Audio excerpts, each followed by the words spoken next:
How to lose weight and keep it off. You've probably heard the old adage, the diet starts Monday, which implies that all of the hard work happens in the first week. But what happens after that? You could be left with frustration, disappointment, and even weight gain. The good news is there are some smart dieting tips to help you avoid these pitfalls and achieve weight loss success. Before we continue, I'd like you to have a look at the link I mentioned in the description of this video to assist you lose weight faster. I hope you enjoy my recommendation because this product has shown to be really beneficial to me.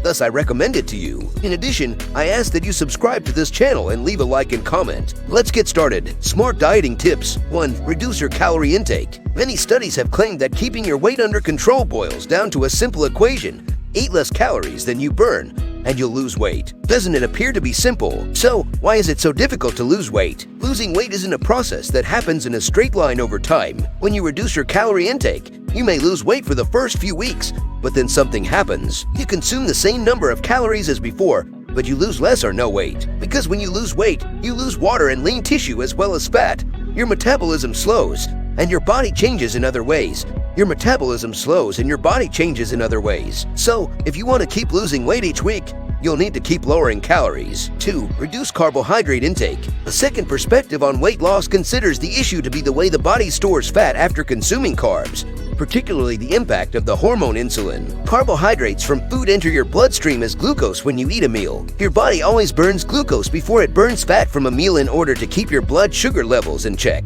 When you consume a carbohydrate-rich meal, your body releases insulin to help handle the inflow of glucose into your bloodstream. Insulin accomplishes two things in addition to managing blood sugar levels. It stops fat cells from releasing fat for the body to burn as fuel, and it makes new fat cells to store whatever your body can't burn off. As a result, you acquire weight and your body demands more fuel to burn, causing you to eat more. 3. Emotional eating can be controlled. You don't always eat to satiate our hunger. When we're stressed or concerned, we typically turn to food for comfort, which can derail any diet and lead to weight gain. When you're scared, bored, or lonely, do you eat? Do you unwind with a snack in front of the TV after a long day? Recognizing your emotional eating triggers might make or break your weight loss goals. When you eat, if you're feeling stressed, try to relax in a better way. Yoga, meditation, or soaking in a hot bath are all good options. Find alternative mid-afternoon pick-me-ups if you're running low on energy. Try going for a walk around the block, listening to upbeat music, or having a quick nap. If you're lonely or bored, reach out to others rather than reaching for the fridge. Call a funny buddy, go for a stroll with your dog,